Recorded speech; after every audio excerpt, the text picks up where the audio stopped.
হযরত শাহজালাল আন্তর্জাতিক বিমানবন্দরে দর্শনার্থী প্রবেশে এলো নতুন বার্তা। দর্শনার্থী প্রবেশে সম্পূর্ণভাবে নিষিদ্ধ ঘোষণা করেছে বিমানবন্দর কর্তৃপক্ষ।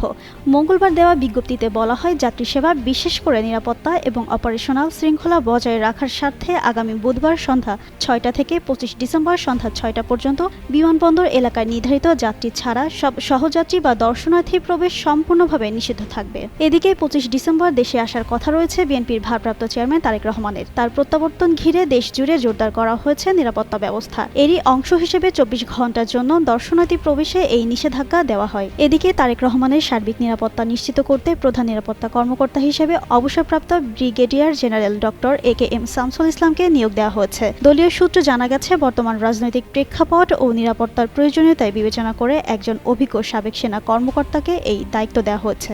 এদিকে বিএনপির শীর্ষ এই নেতার প্রত্যাবর্তন নির্বিঘ্ন করতে ব্যাপক নিরাপত্তা প্রস্তুতি নেওয়া হচ্ছে। অন্তর্বর্তী সরকার সর্বোচ্চ নিরাপত্তা ব্যবস্থার আশ্বাস দিলেও দলীয় স্বেচ্ছাসেবক ও নিরাপত্তা বাহিনীর সমন্বয়ে অতিরিক্ত প্রস্তুতি নিচ্ছে বিএনপিও।